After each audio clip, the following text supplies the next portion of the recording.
The BS Report is a free-flowing conversation that occasionally touches on mature subjects. First of all, this is the BS Report with Bill Simmons. It might be cool, I don't know. And if it's not, I don't care. The BS Report with Bill Simmons. Bill Simmons works for ESPN. He's also named the sports guy, and he writes a comical sports column. He must be a popular dude. The BS Report. It's got a real dirty sound, like a rusty steak knife cutting through a well-aged steak. Now. Here's Bill Simmons. Welcome to the BS Report. Taping this on a Thursday, running Friday. The Roastmaster General in the house, not on the Subway Fresh Tech Hotline. Jeff Ross, what's happening? It's great to see you, pal. Good. It's been far too long. You haven't changed a bit. You neither. And that's not a good thing. So, you're roasting me already? Look at you in your little half a sock and I know. You look like a writer. My jeans, I had to roll up so I don't step on them. So you just did the Trump roast. Here's my first question. What is in it for the person who's getting roasted? $2 million? Is that what they get? He gave it to charity.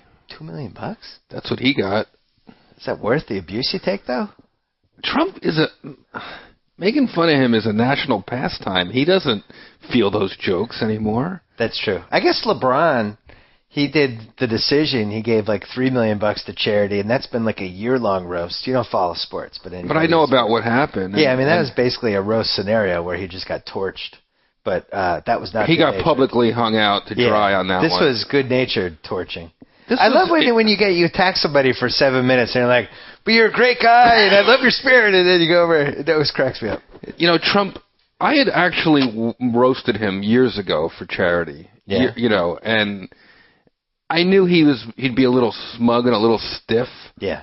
But you can't help but like somebody better after you roast them, if they take it well. True. And Trump really played along. And honestly, during the show, we had a couple of moments, private moments, him and I, during the commercials, about his behavior during the roast. I was essentially like coaching him on how to, for the first act of the show, while Seth MacFarlane was emceeing, you'll notice Trump looking straight ahead, reading the teleprompter. Oh, yeah. Because he was reading the people's jokes. The jokes that Seth MacFarlane was saying about him. And you see him tensing up because he sees each one coming, the punchline. And he doesn't laugh at the right times or at all. Yeah. And I said during the commercial, he kind of looked at me for like, how's it going? And he said, this is a lot harsher than I thought it would be. Not just on him, but we were slamming a deaf woman. Each other. That's never happened in a roast. A deaf woman, it was crazy. Yeah. Trump's daughter's in the front row. She's pregnant. Yeah. Like, this has got a different dynamic than normal. He had the daughter and the wife there. Right. Yeah. So he's definitely up for whatever's going to happen. I like that you've become the established veteran. You're the closer. You're the last one now. Whatever roast. You're the guy. You're talking to Trump during commercials. The situation's bombing on stage. You go up to help him. These are all fall under my congressional mandated duties as Roastmaster General. Was that self-appointed, or did Obama do that? I think it was during the Eisenhower administration when I was just coming up as a caterer's son. They said someone's going to have to take this from. Did Buddy Hackett leave that to you in his will? You know what's the funny thing? I don't jump around off the roast, but I was meeting. You talk about the title, Roastmaster General. I was at Walter Reed American Medical Hospital, Walter Reed Navy Medical Hospital, Bethesda Navy, Walter Reed Army Medical Center in Washington, and I met a guy. He's severely wounded, but has his sense of humor, and he's just a sweet kid. And he's like, he looks at me like dumbfounded. He goes, "This has never happened in the history of the world." I go, "What?" He goes, "This week I met the Roastmaster General and the Postmaster General." This kid's trying to bust my chops because the Postmaster General had come in and given him some special award because this kid delivered mail for the Army, Is there a Mostmaster General? I'm trying to think. Well, I guess there was a Toastmaster General. Oh. So the roast, the highlight of the roast for me personally and for everyone else, and really, I argued it might have been the greatest moment in Comedy Central history. Other people said maybe it was a South Park episode. I don't know. I'm still sticking with this one. The situation went down in flames like nobody ever in a roast, and it was a combination of really bad jokes, bad delivery, and then like a weird arrogance And then, like, him just not getting that he was going down in flames and the crowd's booing. He's got sunglasses on. It was everything you've ever wanted from a roast. Finally, you felt bad. You went up and you tried to help him. First of all, you can't do a roast with a tan. No. It's just already people are going, phony. You know, at least Trump's is, like, painted on orange something. You know, but to his credit, the situation, he acknowledged this at the end, that he stuck to his thing. He didn't run off. No, he didn't become antagonistic. He's essentially a sincere guy, and you know how it is, Bill. You've seen this before. You leave these things to amateurs. It's not good. It's bad. Well, but the weird thing is Snoop Dogg was really good. But he's an entertainer, and he's done this before. And he can do it with his eyes closed, literally. I mean, he just kills. Yeah. He killed it the Flavor Flav roast, and he killed it this roast. By the way, I talked Snoop into doing this one. You did? I bumped. He was on the fence about it. Did you offer him pot? I didn't have to. I offered him. I was at the. I knew he'd been on the fence for like a month, and my producer Joel Gallen said, "We can't get Snoop to commit, you know." And sometimes he just tells me what's going on, and then I go out in the world, and if I run into these people, or if I know these people, I can put a good word in. There I am at the NBA All-Star game, and boom, Snoop comes walking up the aisle. You know, fourth period, he's about to leave, and fourth period, it's hockey. It's all hockey to me. And what are they called in basketball? Quarter. No, I love it. I'm on your side. It's just fourth period. You're an unabashed non-sports fan, so that played into the whole thing. Yeah, and Snoop comes up the aisle, and I see him, and he doesn't see me because there's just people screaming at him, and I go, "Snoop, do the roast!" And he just looks up like, "Whoa!" And he gives me a hug, and he's like, "There's a Jeff Ross, funny mother, bada." And he gives me a hug, and he just looks at me, and you know, I don't push it. He just says, you know, tells his friends who I am, and he goes off. The next day I called the producer. I said, I don't know. He didn't say no. Yeah. I said, send him the jokes. Have the guys write up something and send it to him. When he reads it with his buddies, he'll crack up and he'll go, I'm doing it. Yeah. The next day he committed. And that was it. He was in. And look how great he comes off. Well, did you guys intentionally write bad jokes for the situation, or did he greenlight the bad jokes, or how did that work? Because those jokes were terrible. I feel like you kind of did send him into the firing line a little bit with the jokes. They were not good jokes. I can't disagree. He claims that it was a collaboration between him and the writers. I'm surprised. That's the loosest word ever of collaboration, or use of collaboration, I think, ever. There's some conspiracies out there that people have been tweeting me that it was rehearsed, like him and I planned for him to bomb and me be a hero. I don't see that as a scenario. I don't think so.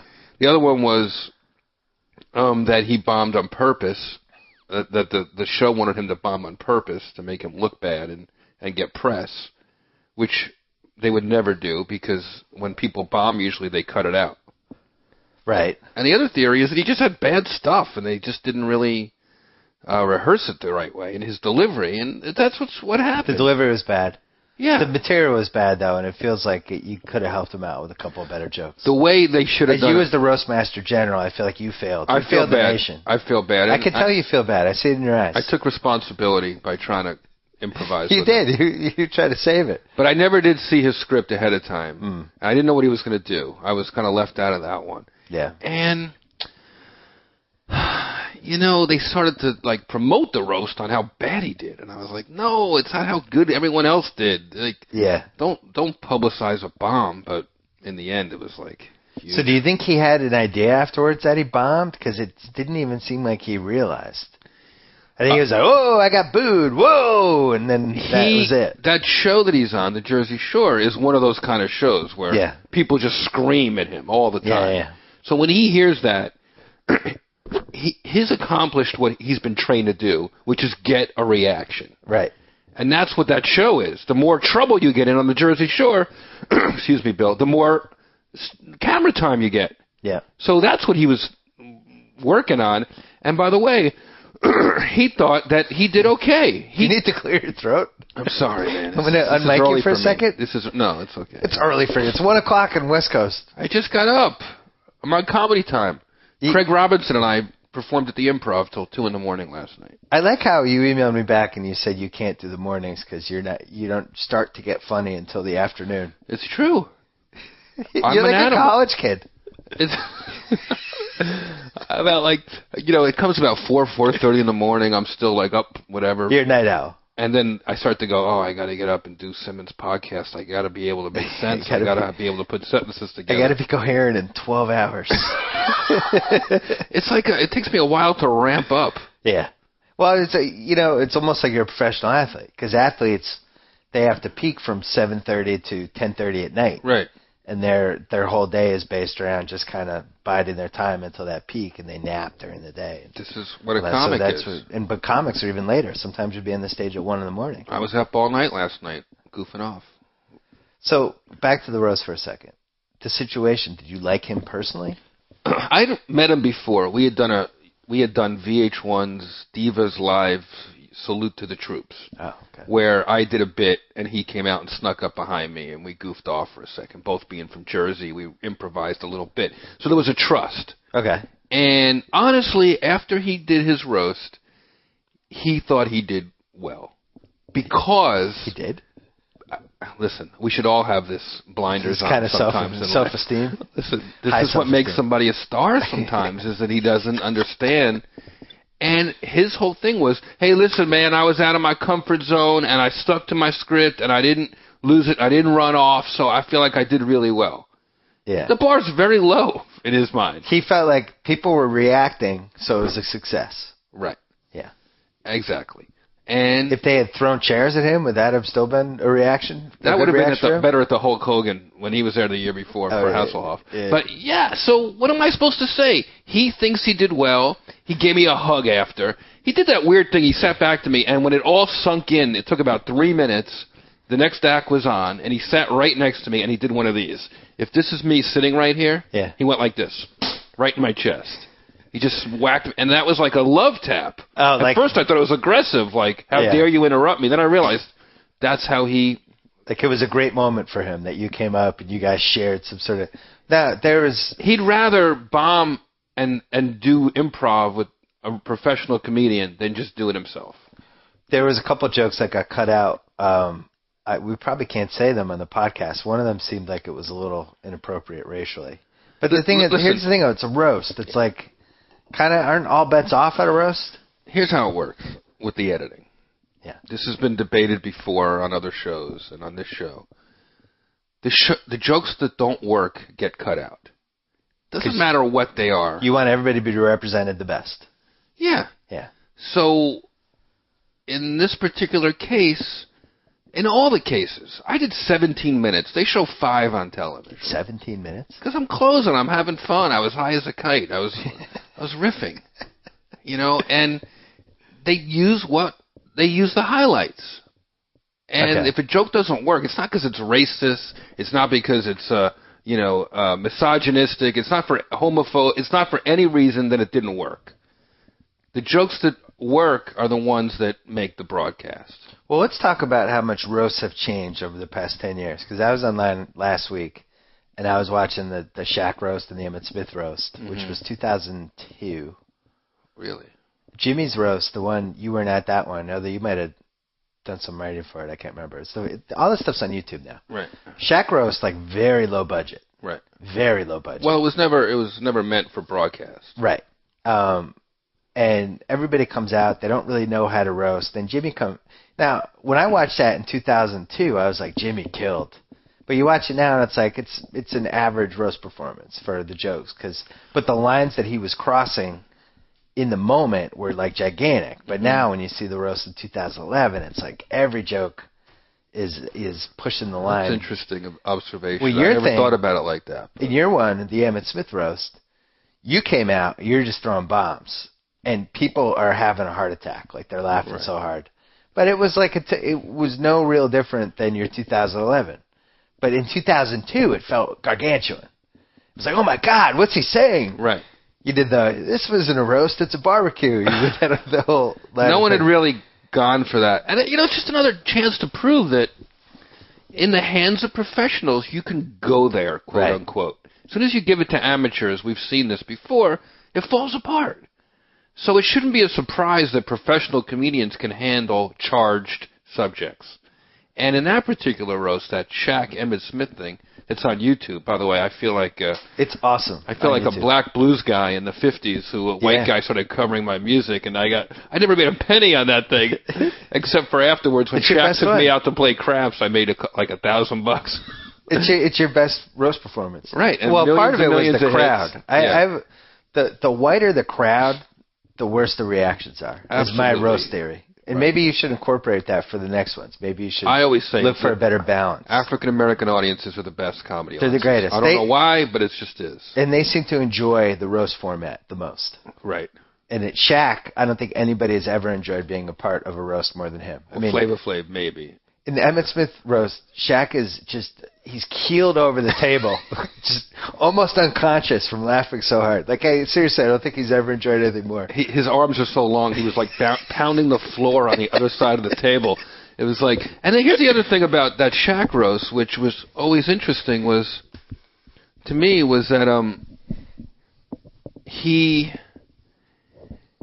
there were lines crossed, and it was a very edgy performance. And I knew that I was going to be going there as I wrote my material on the plane. And I met Shaq that afternoon at a rehearsal or something, at a meeting for his charity. And I said to him, I'd never met him, and I shook his, and I literally did the classic, like, look up at Shaq, and he's got his arm out to shake my hand, but the distance between my eye line looking up at him and where his arm is, I don't see that he's trying to shake my hand, so I'm leaving him hanging. He looks down, he's like, you gonna leave me hanging? And I had to move my entire neck down to see that his hand was, like, extended. And I was so nervous, because I knew, I'd never gone like that at a roast, and I knew that I was... You hadn't probably done that many roasts at that point. I'd done a fair amount by then. Not on television. Not television. No. Because the roast had a huge underground... Well, it was a thing for years and years and years and years that we did at the Friars Club behind closed doors. Never televised. Right. Because it was like people could then... I said, Shaq, it's really great to be here for your children's charity. I just want you to know that, are you going to have a good sense of humor? Like, have you ever done anything like this kind of a thing? Yeah. And he just looked at me straight up. He said, nobody ever told me to hold back on a basketball court. I don't want you to hold back out on the dais. I love Shaq.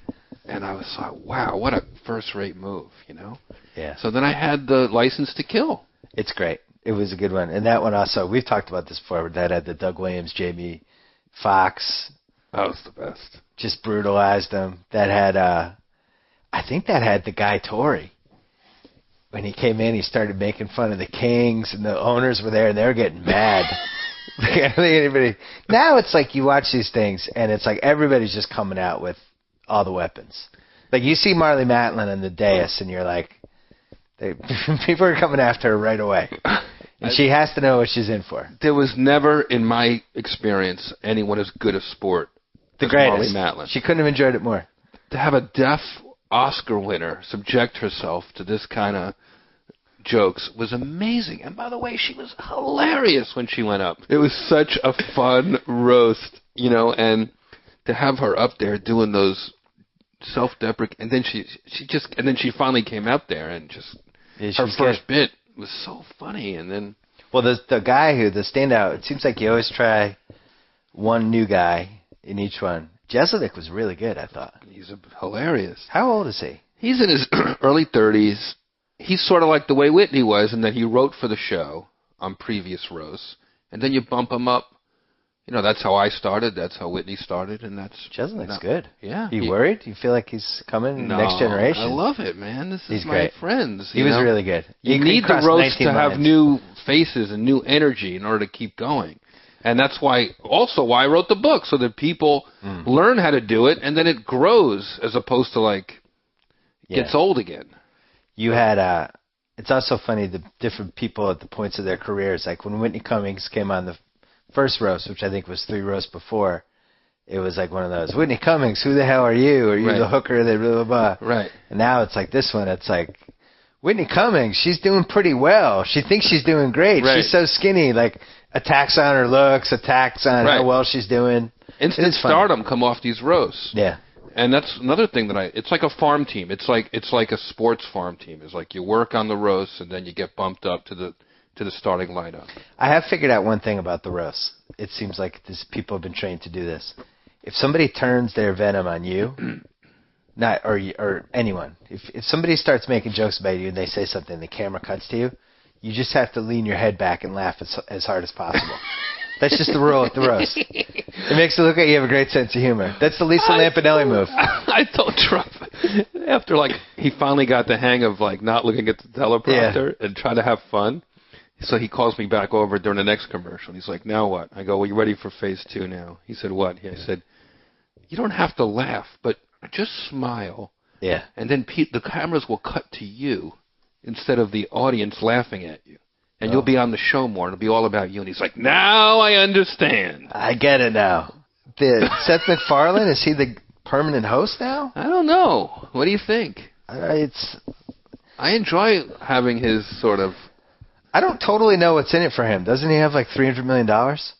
Oh, he loves doing it. He loves doing it? He gets to sort of do a whole other art that he's, he always appreciated old school stuff, Right. He sings classics, and he loves getting dressed up and having a drink and going out there and talking smack. I mean, what could be more fun?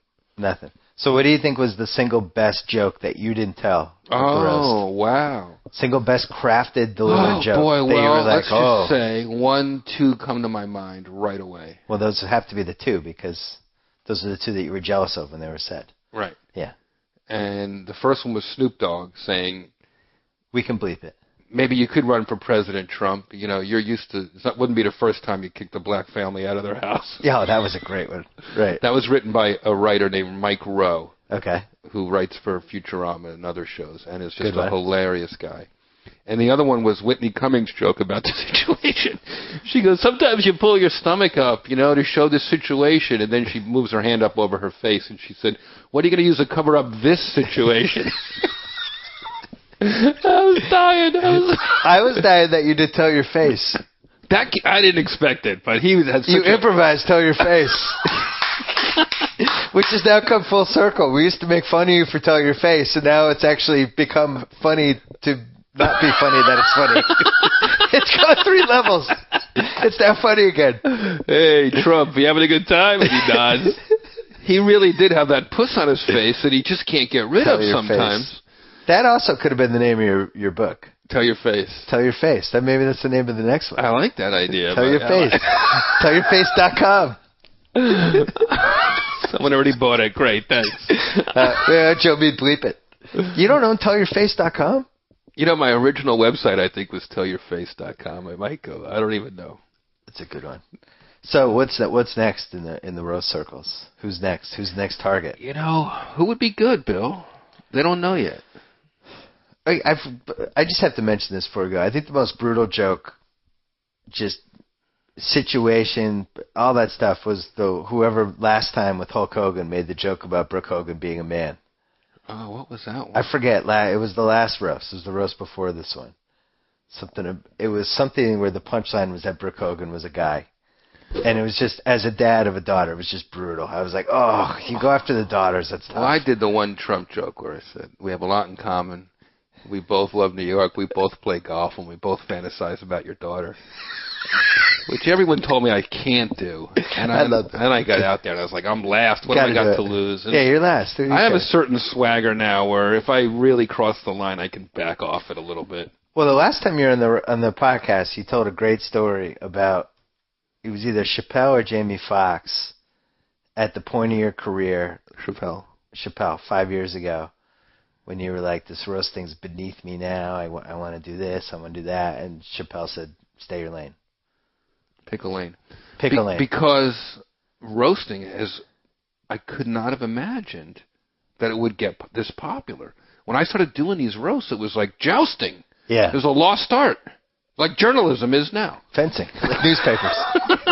And now suddenly, by the way, my live shows have become a roast where at a certain point in the show, I go speed roasting, 15 seconds of pain, forget celebrities, we make it about the audience now. Ooh. And I get people who just come up on their own, and I just peg them off like machine gun style. People are more into roasting their friends, their coworkers, their family, So it's become bigger than the celebrity roast now. I'm going to make you do it for my website. It'd be fun. Maybe once every 2 weeks, you could just roast 10 people in the news. And you're also doing the roast in peace. Yeah, we're developing this show. It started, Sal and I talked about it on my podcast a couple months ago. It started as you and Mike August talking about this idea, and everybody agreeing that it was the worst idea of all time. And yet it wasn't, because it was kind of a funny idea, but I never thought it would actually happen. And we did it. Then it happened. We did an experiment at the Comedy Store. How'd it go? Sold out immediately. It's crazy. Sold out in 2 seconds. It's like 350 tickets at a random weeknight, and then suddenly I was up there like roasting Michael Jackson and Abe Lincoln and Hitler, and it was just great. It's kind of a genius idea, because first of all, you can be as mean as you can possibly be because they're all dead. Right. Well, the original idea was not a good idea, which is that you would go to people's actual funerals and roast them. That idea might not work. That should be called Too Soon. Don't think I didn't notice that Too Soon has become kind of your new signature punchline. And everybody's using it. It's good. It's kind of out there. It's a good one. It always works, too. It always works. It's a great way to get yourself off the hook for a joke that bombs. Yeah, I like the Too Soon thing. But we were talking about this. So it was pick your lane or stay your lane? I thought it was stay your lane. I think it was stay your lane. It's in the book. I think it's just... whatever it was. What was it? Find your lane, stay your lane, pick your lane. This has become... You're the signature roast guy now. Well, there's a lot of us now. But you're also... It's grown. It's helped your comedy tour. Your huge books for that. Going across. Like, where are you going now? What are your next 2 weeks? Well, I was supposed to be in Fargo and Bismarck this weekend, but they're flooded out, so I hope everybody there is okay. I'm rescheduling it for May. I'll announce that on Monday. I'm going to Seattle. I'm going to the Borgata in Atlantic City very soon. I'll be at the other casino, the cool one, the Mohegan Sun in Connecticut, the big casino. So how many people are going to like the Mohegan Sun show? I don't know. Probably like 1,000. It's a lot for you. Yeah. Well, these are like events now because you start using the audience. It's not just me and a microphone anymore. Yeah. You start bringing people up on stage. It becomes like a little bit of a punk rock anarchy sort of. I have no security. It's just whoever comes up. Right. I just start ripping into them the way you're I gonna would. Get punched at some point. I'm a black belt, so it would only be good for my rep. That's right. I forgot you're a black belt. Wait, am I technically still a black belt? Probably if it not. Doesn't fit around my waist anymore. No. You're a black 38D belt or something. And you know what? It makes it so alive. Like the shows are spontaneous, and roasting is no longer about like the tuxedos and the dais. It's a sign of affection. So pretty soon people are going to be offering you like $150,000 to come to weddings. Could roast a wedding party. I've gotten in the last month. I've done a 50th birthday party. I'll do like some oil tycoon is retiring. Bar mitzvah? Have you done a bar mitzvah? When Arnold was governor, he secretly hired me to roast his brother-in-law, Bobby Shriver, for his 50th birthday, which was really fun. That's great. Just for the family, like 25. Are you more shameless with accepting gigs than Corolla, or? I'm very choosy. I'm choosy. Very, very choosy. Because Corolla will do anything. Well, he's a special brand of person. The guy has a Batmobile that flies out of his roof. He needs to finance. Like, I am a simple man with simple dreams. So, Corolla, who's also doing these comedy things. Right. He's taken in a little different direction with like he's got the slideshow. Right. He's kind of riffing. He's doing these 20-minute ad-lib riffs sometimes, basically. But that's what you do when you don't have an act. Well, what do you think of that? Do you feel like this is a new form of stand-up, or do you feel like he's even doing stand-up? He's absolutely doing... He's doing something. And it's working because the crowds like it.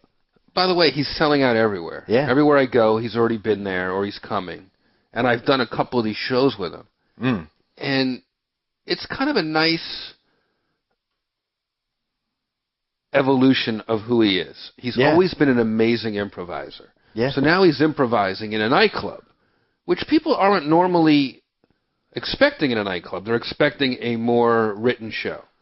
And I love that he has the confidence and the following that supports him on that. And I think what Adam's doing as far as doing the podcast and the clubs is really new.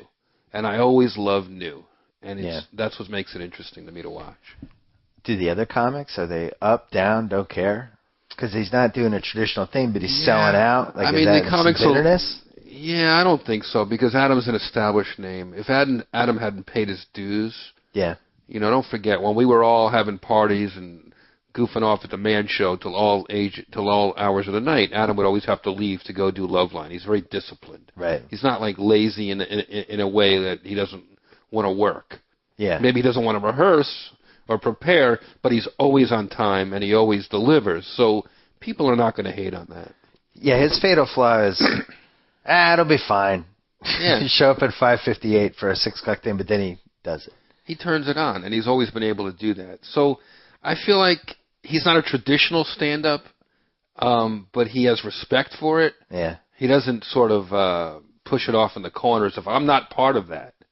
Well, and also he has a room full of people trapped listening to him for as long as he wants, which is, I mean, he'll talk to anybody. If he has 2 people trapped for an hour, it's a win for him. I think he likes getting out of the house for a couple hours. Yeah. And I think the audience likes seeing him improvise live. Because when you see the mind at work, you see the eyes working, it's really fun. So tell me, the comedy community, like, what's the hierarchy right now? Like, who's the alpha dog, the stand-up alpha dog right now? Is there one, or is it multiple people? You're talking about top shelf? Who is the guy that is not just selling out where he goes, but the other comics respect him the most? Louis C.K.? I guess Louis is probably at the top of that list right now. Because like the Comedy Central's doing these comedy awards coming up, which I think is a really good idea. Why? I think it's a good idea because it's an award show, which are usually not that entertaining. But this time you'll have comedians giving speeches. And the speeches will actually be good for once. I just hope that some new faces win. I hope there's some new energy in these You're not award going, shows. or are you going? I was invited and I voted, but I'm not going to go to New York this week. And I was supposed to be in North Dakota, so I got the weekend Maybe off. the first year they won't work the kinks out. Right. I mean, but by year 3, I think it's a viable thing. Like, at the very least, it could be like the Independent Spirit Awards are for movies, where you get a really cool room. I like how they're doing it Golden Globe style, which I think is a good idea. Like a party. Yeah. And the speeches will be funny. And I actually think it's going to be better than people realize. And I'm not nervous involved, about the no involvement. First of all, there's no roasting award, which I thought would have been fun.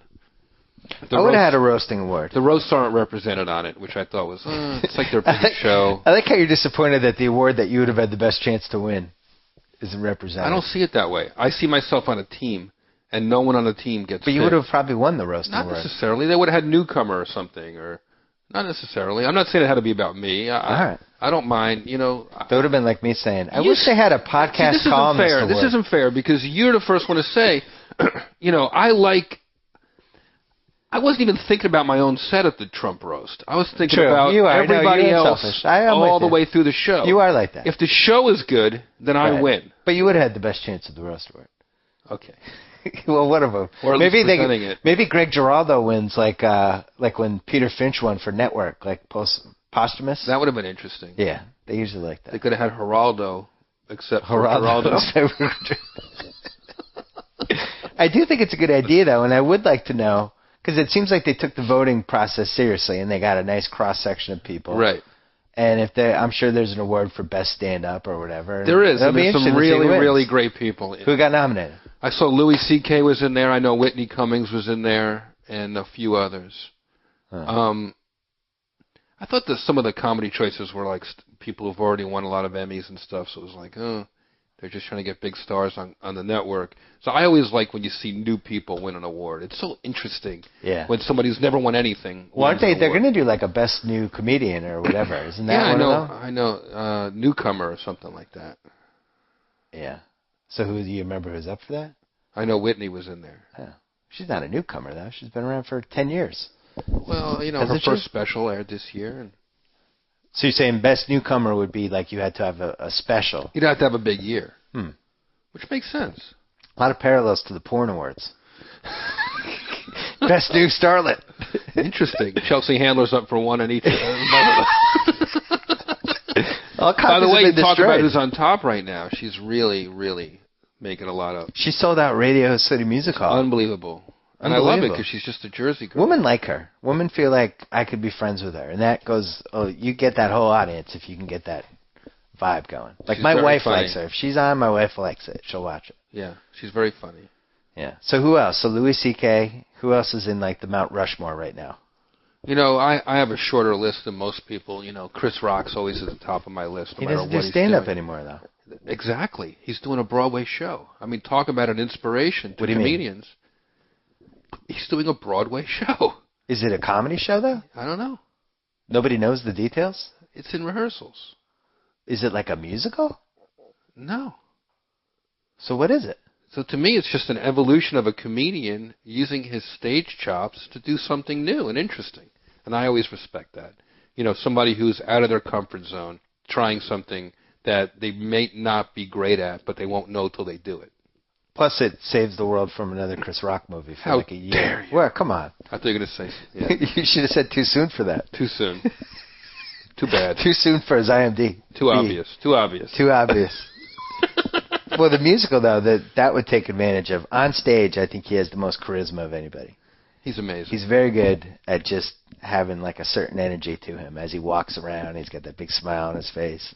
Oh my God! I remember one of my just you have little sort of moments in your career you go where you step back and go, well, that's a defining moment. Yeah.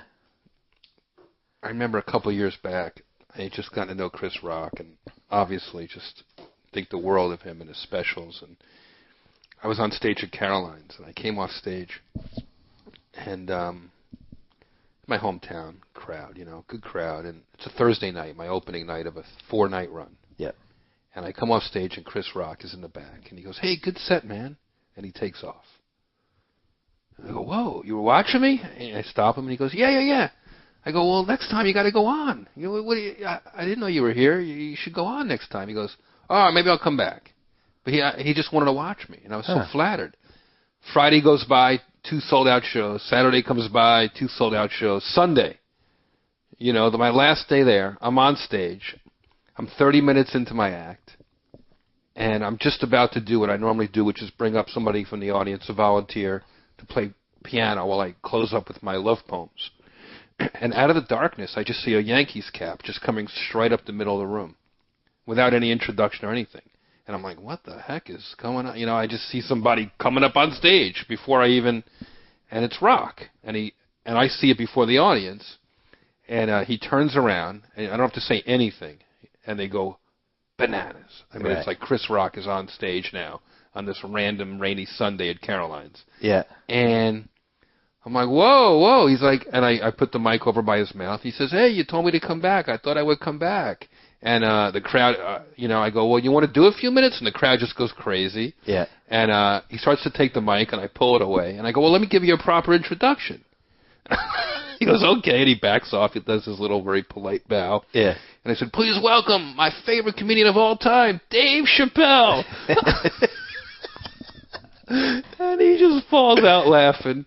He does 15 minutes. I leave the stage. I leave it to him to try out whatever he wants to do, right in the middle of my act. Yeah.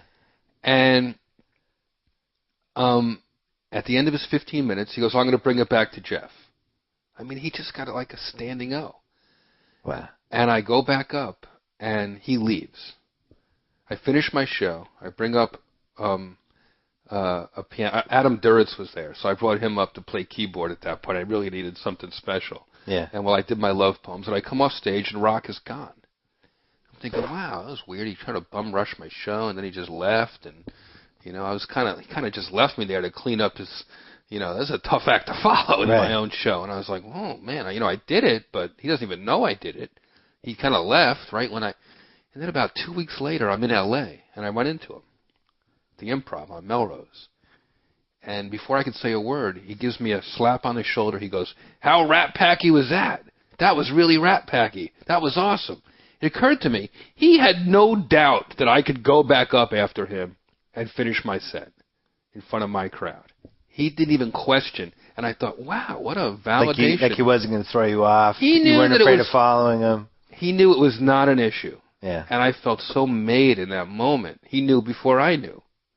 He's a great guy, very generous, very cool guy. So you still think, even though he's not doing it anymore, he's still in the pantheon? Because he's still got that Panther-like sort of attitude.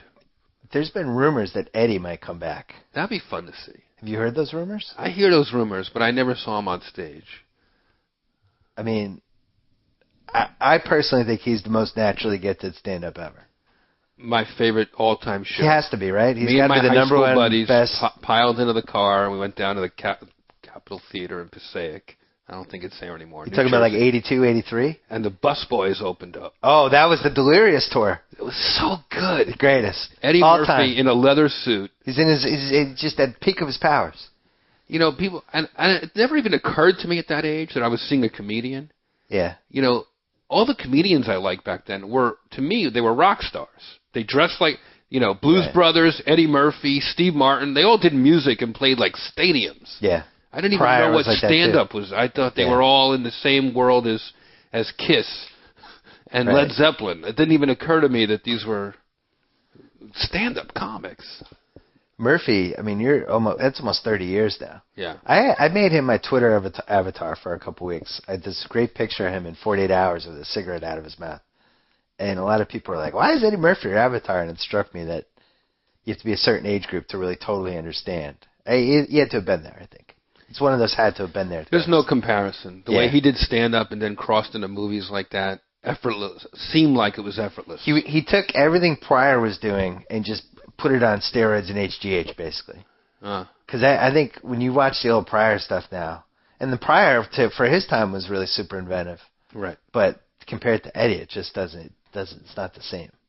You know, Eddie just went a whole other level with it and had so much charisma on the stage. Like, nobody's had charisma, like a comedian. Like, he was actually probably overqualified to do stand-up. Like, he just should have been in giant movies. You know what I mean? He developed that persona on stage. True. And then took it into movies. True. There's never surprises. Everything you see in movies was developed somewhere else before. True. And even nobody Seinfeld, walks into a movie. You know, people. One of my favorites is Sacha Baron Cohen. He did those Borat bits and Bruno bits for a dozen years. Right. In England and on HBO here, and you know, these are well crafted bits that they then bump up to movies. Well, so if Eddie came back, how hard would it be for him to get the chops back? And do you think he'd be able to deal with, like, the random heckle? Like, obviously he's going to get a transvestite joke from the crowd. So, some heckle about his movies. Like, is he too famous to even be able to handle that? I feel like comics tend to come up with the answer before the question. So he'd go into it thinking, I have these 3 responses in my head. If this happens, that... When someone asked me to do a show, I can't speak for Eddie Murphy. This guy's at another level than I'm ever going to be at. But I'm guessing that when he knows that he has a take on all these subjects, he'll go back on stage. He won't go on and work it out. He'll know essentially what he's going to say before he goes up there because he's a comic and he'll prepare. Well, like Seinfeld, I love the comedian documentary he did. Right. I just thought it was really cool, and I liked how much angst he had, and I just thought it was neat for a guy that was worth $3 billion and had achieved everything he'd ever wanted to achieve to kind of go through that again. It was like watching a baseball player come back 10 years later and just be in single A trying to hit fastball just for the hell of it. Yeah. It would be fascinating to see. Stand-up's a young man's game, you know. Well, what about Chappelle? Because now he has been really on stage now for 6 years. But he was up at the Comedy Store the other night. I watched him for 2 hours. Chappelle was? Yeah. It's a drug. Billed? Was he? No, did people know he was going to be there? Showed up at midnight. We were hanging out. He just went on and. Really? You know, the show's over. People have paid their checks. They're ready to go home. It's a Monday, in the middle of the night. And what kind of material? The best shows happen in L.A. after hours. Last night, Craig Robinson and I did our Ross and Robinson bit after the show is over at the Improv from midnight to 2. Really? Where we just goof off and make fun of the audience and sing songs and, you know, we do a comedy bit. What did Chappelle do for 2 hours? Smoke a cigarette, talk to the audience, take questions. Oh, it was like 30 people there. Really? Just riffing on... He had a hilarious bit about Mubarak stepping down in Egypt. It was that week. So he's writing stuff on his own. He's writing stuff on stage. he's coming up with stuff on stage and then taking the best stuff and who knows? Honing it? I don't even know if he's working on an act or as much as just being on stage.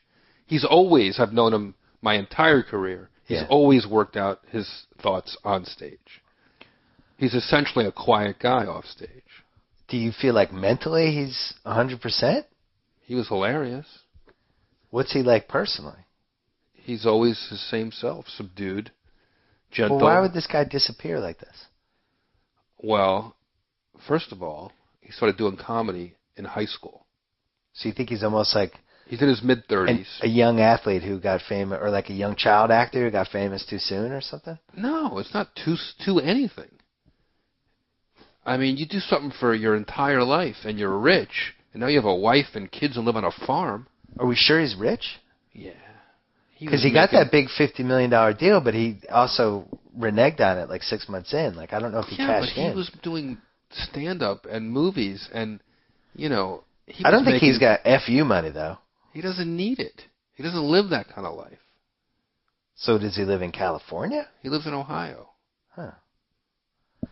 It's weird to me, though, that somebody could just disappear from the limelight. I'm jealous. I wish people could walk away like that.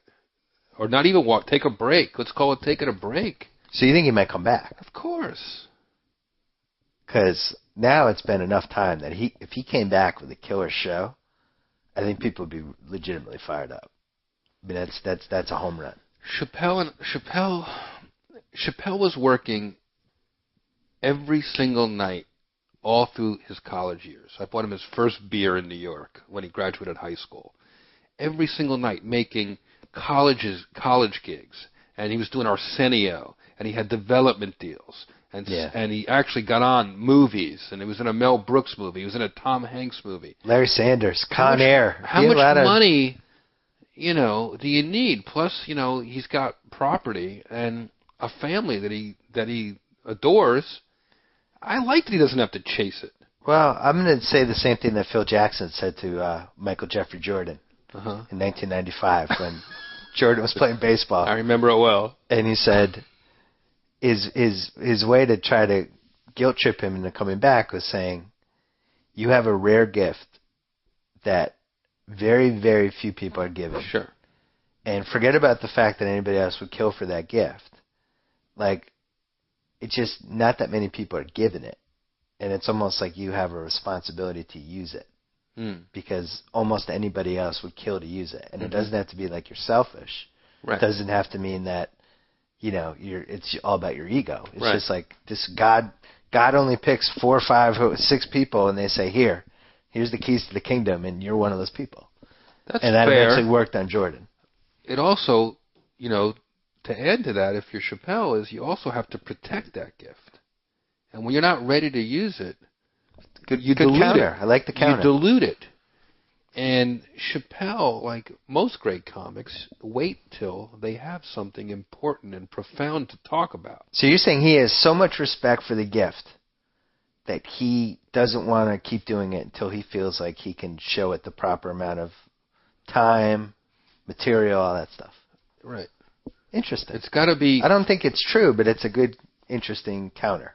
Whether it's his intention or not, it doesn't matter. That's what he's doing. And as soon as you start giving it away all the time, you become overexposed, it becomes diluted, people start to go, I've heard him do this sort of thing before. Right. But when you see Chappelle, it's always fresh. Well, that's the thing. It's like, because it can go one of two ways on how you feel that show went. Either he felt like the show was too popular and he was getting burned down on it, and he felt like he was in a no-win situation, and that anything they did from that point on, people would say, no, you were better the year before. And he didn't want to go through that. That's the romantic version. The other version is that he just had a lot of personal problems and couldn't handle it. His problems I are tend to believe the latter. I think every comic has demons and personal issues. All humans do. Comics, this is another Hacketttism. Comics feel pain more than most people because that's our trade. Right. Well, comedians get into comedy usually because some sort of pain in their childhood. Because they failed at 8 other things. Yeah. Life, marriage, jobs, school. This is why you become a comedian. Well, people become funny in the first place because they're going through some sort of pain. Okay, I think enough. how many comedians are even like people who try to write when they're trying to be funny, like their parents would get divorced when they're 8 or 9. And like Dave my parents that. got divorced when I was 9. And, this is how it happens. This is what happened to me. This is what happened to most comedians, is their childhood is rough. Yeah, you get a sense of humor deflect mechanism. My parents were hilarious. My dad was hilarious. My mother was the greatest audience. She'd fall on the floor at a dirty joke. If I can make her laugh. Well, that's another way you become funny, is if your family's funny, right, and you realize early on, like, I can make everybody laugh by being funny, right, you kind of get honed in. If your family's depressing and dad's coming home and beat people with a belt, maybe not a good stand-up comedy primer. My dad made the beatings with the belt funny. He did. I would laugh and he'd get madder. Or he would do the classic, like, he'd come home from work and my mother would be so mad at me for something. Yeah. So he'd be like, all right, come in here. And he'd take me in the bedroom. And he would smack the couch and say, scream. Every time I hit he'd go, and I go, ow! Ow! And it would be our little secret. So, you think Chappelle comes back? Of course. All right. It's not even like going away and coming back. It's almost just like breaks. Eddie made too much money to probably even make it worth it. He's in a whole life that I don't even know what would he do comedy about. Like, at some point, if you're just removed from society by how much money you make, what is funny then? Divorce, the Oscar. I mean, the way he would be funny would be to talk about a lot of the that's happened to him. I'd love to see him talk about the first black president. I'd love to see his take on the wars. Well, how I'd about love to see him talk about his own personal life? It would be fascinating. He clearly cares about stuff because, to this day, he won't go to SNL because of that David Spade Hollywood Minute. It was ridiculous. Which, in his defense, David Spade never should have done that. All right. Well, you can't hold a grudge. 15 years is a long enough time, I think. While you're holding a grudge, the other guy's out dancing. It's true. But at the same time, they shouldn't have let David Spade do that joke. Because the show gets canceled if Eddie Murphy's not on the show. He saved the show for 2 years. Right. So but by the same token, his you don't start telling the insult comic on your news show, David Spade, who's brilliant, what to do. And if he wants to create his own havoc, he stands by it. You don't think that show should have a couple off-limits people? I don't know. It's like Eddie should be off-limits. You're probably right. I don't remember what Spade said, but I am learning in my own life. Yeah. As I accumulate more friends as you get older, you start to be careful about who you go after. Right. Because you want to be friends with, you want to have a good life. When you I don't was want just to be some awkward every schmuck time in you New see York, living in New Jersey, I'd go to the roast and I'd call everybody, every name in the book. And you move out here, you start bumping into these people. Yay! What is it about? That's why I can't go to Kimmel's house anymore. Do I really need to stop making Tom Cruise jokes for the rest of my life now? No, he'll never be there again. That was the greatest. You start making chef jokes, it might get awkward, though, for Kimmel. Greg Giraldo. So he dies. This is somebody that I'm sure you worked with. I never felt like you were, like, good friends with him. Huh. Like, in football, you never brought him over to the house. We lived in New York. All right. You're professional acquaintances? Our relationship was long and oftentimes complicated in that we went from, when I first met him, he was my lawyer. He did legal work for me. He still had one foot in law and one foot in comedy. At other times, he was very close pal. At other times, he was my teammate, essentially, on the roasts. And then, interestingly enough, almost like he knew he was slipping, he did sort of a making peace kind of thing, where we became very close in the past year before he died. Because you were like the established best roast guy. We realized, I think, then that we were going to be was connected in this really cool way. But Giraldo was the up-and-coming roast guy, and I actually thought when he died, I thought you killed him. I emailed you. Yeah. Said I thought you were joking, but it was a tough loss. Main competition, but I didn't realize that you guys were. It was a tough thing to have happen. I had just seen him at the Hasselhoff roast. He had just closed for the first time, the show. He was really proud of himself. He was so funny at that show. And then I saw him at Bonnaroo. We both had a really good time just acting stupid together. It was one of the last times I saw him. And You know how it is. It's like, you know, he's 44 years old. I'm 44 years old. You start to go, wow, why him? Yeah. But he had a lot more issues than you have, though. Well, who knows? We all have issues.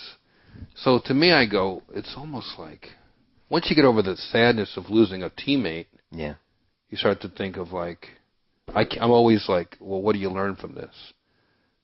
And I start to see a lot of comedians in our little world clean up their act. Really? And straighten up. Ooh. So maybe he saved a couple lives. Interesting. That's what I'm hearing a lot about from my friends and what I feel in my own life. You used to get up at 3 in the afternoon. Now you get up at 1:30. He was so effing funny and brilliant. And then you start to see, like, whoa, why him, you know? And there's so many guys that are, I guess in the end you go, well, is it better to be 10% less genius and 10% more sane and live your whole life? Yeah, I would say yes. It's burn out or fade away. Yeah. And a lot of comedians would prefer to burn out. I didn't realize how close he was to Jon Stewart. Yeah. That was like, they went way back, right? Jon Stewart is a very, very good soul. Yeah. You know, people don't realize how Hamisha is the word in the Jewish language. When I first started doing open mics, I didn't have anything. I had a Jeep that my sister bought me with the money she got in a car accident so that I could do comedy, so that I could open for people by picking them up and driving them all over the eastern seaboard. And I was also the backup comedian at Catch a Rising Star. In other words, they'd pay me $20 a show on the weekends, 3 shows a night. I'd just sit there for $60 in case somebody was late. They'd throw me up to fill in. And I was late one time. And I pull up and I double park on on First Avenue in New York. And I run on, someone's late, and I run on stage and I do my 15 minutes and I come out and my Jeep is smashed. And I don't even have barely money for the tolls. This is a time in my life where I'm very alone. I'm living by myself. I'm just this chubby loser living in New Jersey with no money. And I'm in tears. I'm in the gutter, and I have no one. I have no one to call. I have nothing to do.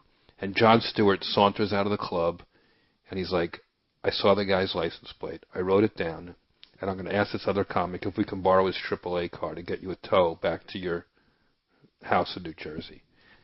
I don't even know this guy hardly. All Jon Stewart was to me was the guy who goes on at the end in a dirty denim jacket and does this amazing social commentary in the form of stand-up comedy.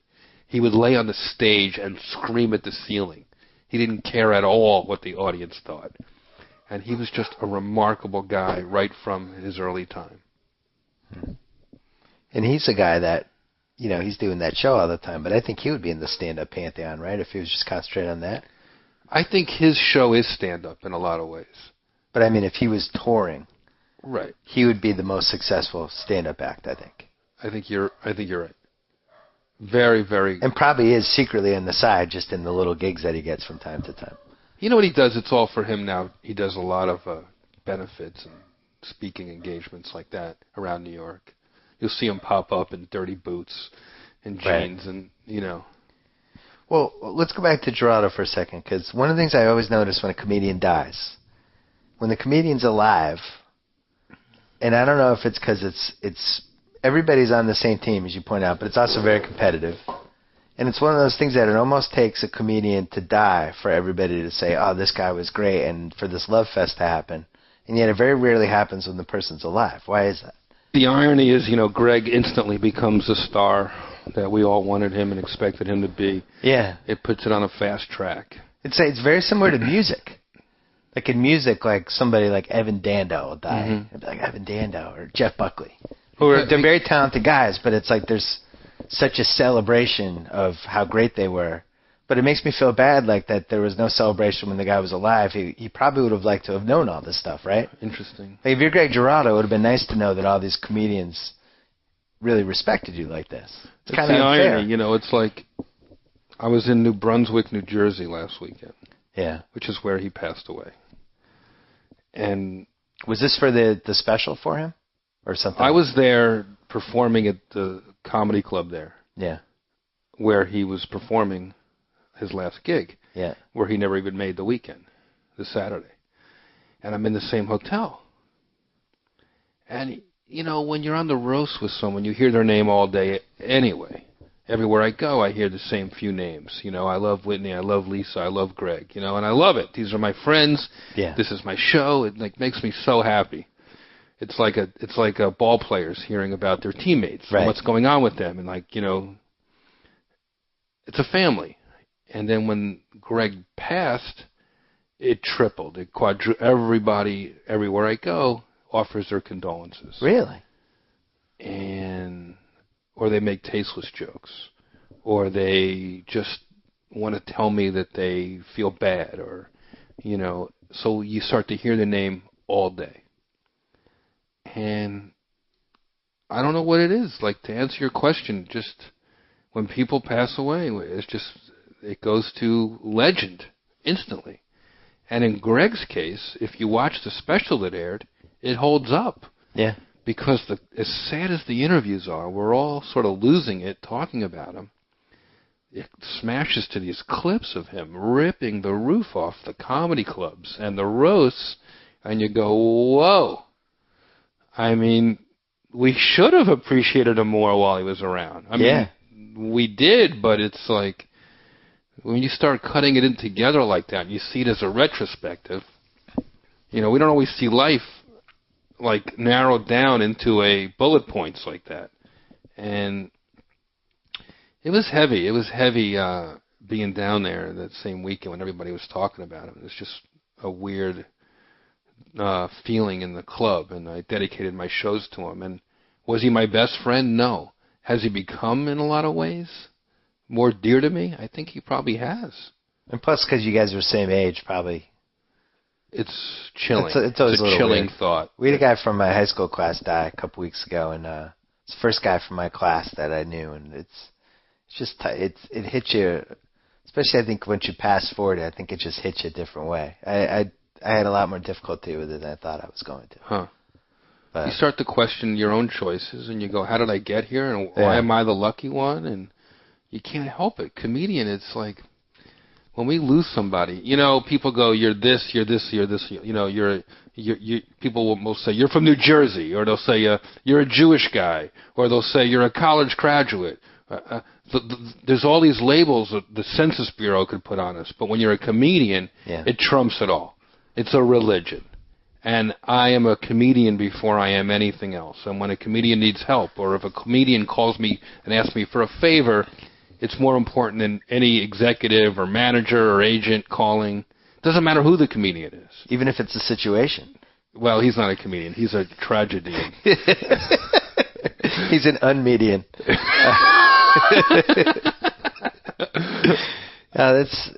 I'm always fascinated by the whole comedy community.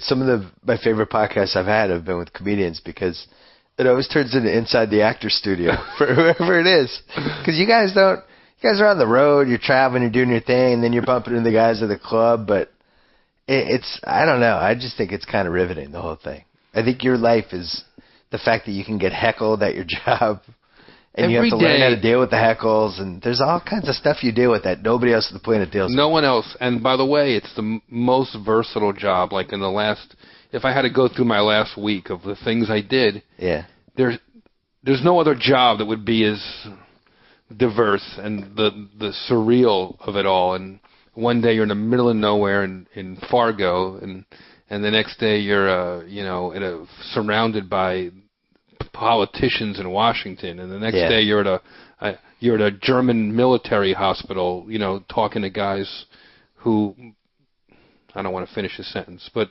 it's a tough thing when you're a comedian. Often people expect you to do. It can be really sad, and you really have to have your act together to go through it. That having been said, it's the greatest job too. Sometimes, you know, we are not a good-looking bunch, but yet we meet women very easily. there's great perks to the job. Yeah. Being a comedian is a backstage pass to the world. You get to see things. People open up to you. People want to show you their life. So it's wonderful. Well, I asked Patton about this. Be interested in your take. Like, Twitter has been pretty interesting because it seems like it's really helped comedians in a lot of different ways. Like, you have your little fan base or whatever. You can tell people where you are, where you're going. I'm going here next week. I'm going to be here the week after. You get chances to rip off little one-liners, kind of test out some material. I would say this is the best time to be a comedian ever. Interesting, really? Yeah. Best time to be a comedian ever. It's because in the old days, you had to basically rely on word of mouth that you had gigs coming. Like, I would be in Boston in the 90s, and, Chris Rock was coming in, but I only knew that because I would check the Boston Phoenix to see who was playing. Well, now it's like I could follow Chris Rock on Twitter, and if he's coming to Boston, he tells me personally. I don't have to do any work. It's much easier to be a fan of comedians now, I think. Wow, maybe to be a fan, but not to be a comedian.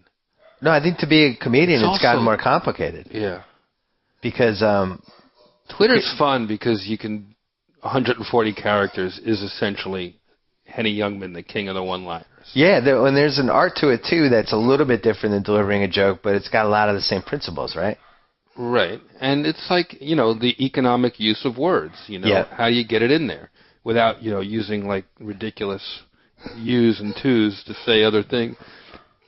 But, it's the surrealness of it all. Is like doing a joke at the, DC Improv and then taking a picture with that person after. And then by the time I'm back at my hotel, they've already put the picture online.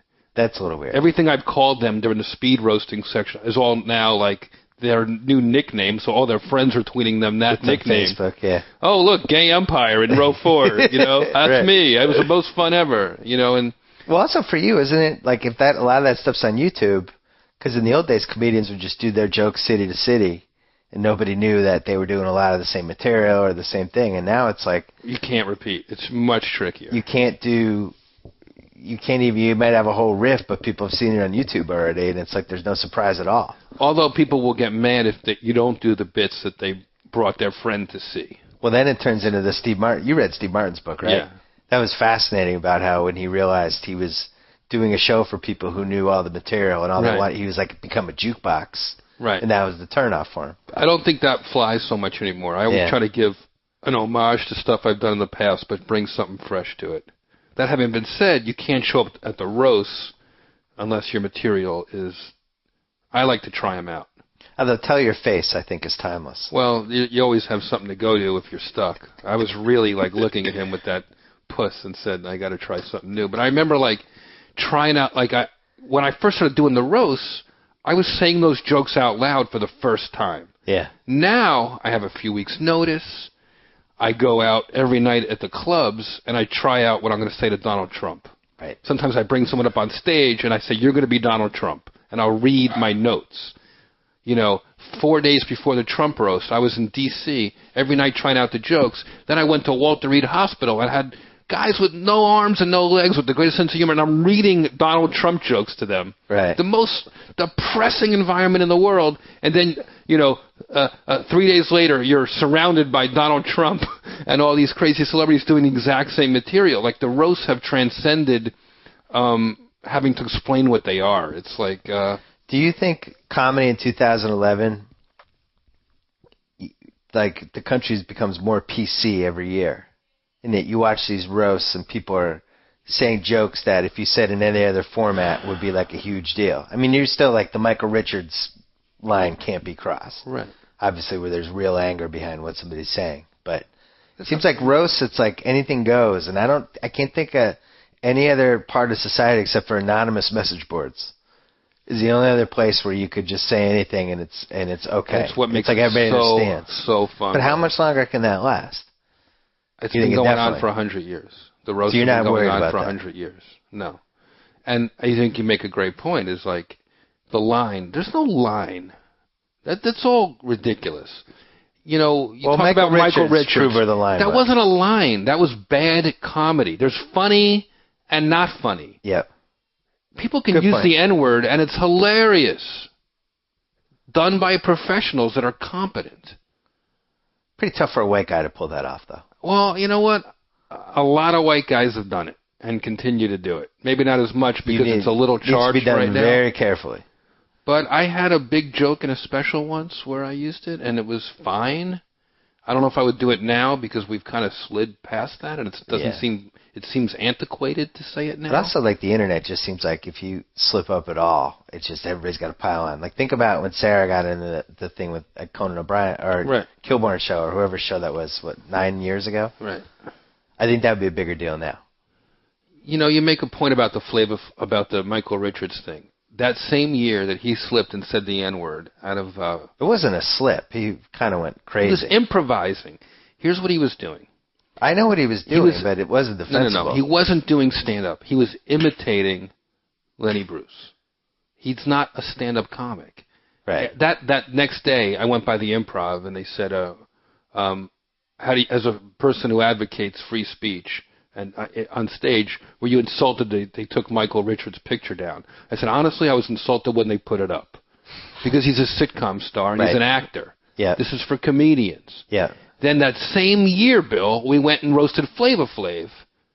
And as soon as you do the same subjects in the hands of professional comics, it was a slam dunk home run. Hilarious show. Flava Flav giggling like it's his birthday, jumping out of the chair with glee. These things can bring people together. As much as they can separate people, like Michael Richards did, the same subjects, the same words can make people better friends. And that's what being a professional comedian is about. Well, that was a good way to end it, because we're out of time. Good. Next roast, you don't know yet. Who'd be good? Put it out there, buddy. You're good at this. I mean, there's a home run out there. It's pretty obvious. I don't know how many millions it would cost to get them, but it would be a winning roast. It's a grand slam. It would be really great. How many million? I mean, if you did it right now and you paid him $10 million, you make it back. It's the highest rated roast ever. Like, it triples whatever the previous rating was. It would be pretty amazing. Yeah. Go do it. Go get it done. Start hanging out in various weird places, trying to bump into him. The Sheen roast would be epic. A Kanye roast would be epic. A Diddy roast would be great. Chris Brown roast would not be good. I don't think he'd react well. If he couldn't handle Good Morning America. How would he handle a bad night on Comedy Central? Good Morning America. Oh, my God. I'll tell you, a LeBron roast would be pretty good, and he's almost dumb enough to agree to that. In terms of thinking that it would go a certain way. Right. And just not being aware. Almost like how the decision played out, where... Oh, no, this will be fine. We'll bring in all the underprivileged kids from Greenwich, Connecticut. I had one LeBron reference in the Trump roast they cut. I was talking about Seth MacFarlane. I was like, I guess Seth MacFarlane's as bored with those cartoons as we are, Cleveland show. Does anybody watch Cleveland? I'd rather do a show in Cleveland. I go, I left that Cleveland show quicker than LeBron left the city of Cleveland. Oh, no. It was definitely a too soon moment. Oh, that's great. That's a good one. I think Sheen's the big winner. I'll tell you I'm going to let this phone ring because I kept the streak alive. I think a Bill Clinton roast would be unbelievable. He'd never do it, but I think that would be really funny. And I actually think he'd react really well. If it was done with a certain amount of control. Yeah. You couldn't do it on Comedy Central. He's not going to let me and Lisa Lampanelli destroy him. No. But if it was his buddies and it was done for a charity, and it was done with a little bit of decorum, I think it would work. Yeah. I'm trying to think of a Brett Favre roast would be pretty funny. Yeah. He'd never do it. But the problem with athletes are... very sensitive. Huge, and have been getting their butts kissed for 20 years, Their egos basically. are so delusional. It's really hard. They can't believe anybody's coming at them in any capacity. I find that the best senses of humor are not even comedians, because we're fragile, is rock stars. When you have musicians. Or rappers, right? Right. Musicians, rappers, this kind of thing, because they all are wannabe comedians. Yeah. They all appreciate a turn of phrase because they're writers. And they love being the center of attention. And you can't really hurt a guy's feelings who plays drums. Right. You know what I mean? It's like these guys start out even worse than comedians, dragging equipment and vans and like whatever. Like when they make it, they're so they're so made that their skin is thick. John Mayer, I don't think would agree to do a roast. I keep getting him on the fence all the time. I think he will one day. I'm worried. I know you're friends with John Mayer. I think he's underachieving now. Because I think he has more to do. I think he's funny. Like, I think could be a personality. Like, he could have absolutely been in that roast and done good jokes. I feel like, by the way, he gave me a joke he gave me a roast and peace joke. He's a very clever guy. I loved he had this VH1 show that he did, like, out of his trailer once. Right. I thought it was really good. Like, I felt like that could have been a show. Right. I don't know if he has that same sense of humor now because he's, the paparazzi and the Us Weekly culture kind of beat him down. Right. He's become a little bit of a villain in the female community. I always tell him that he has comedy always there waiting for him. It's a great outlet, and it's also a cover. Yeah. In a way, because he is a funny guy, and he is sort of a nerd trapped in a good-looking guy's body, which is perfect for a comedian. Did he come out of hiding yet, or is he still kind of keeping a low profile? I think he's keeping it. Well, it's not even a matter of hiding. He's in the studio writing an album, which I've heard some of, and it's amazing. I want to get him on a podcast.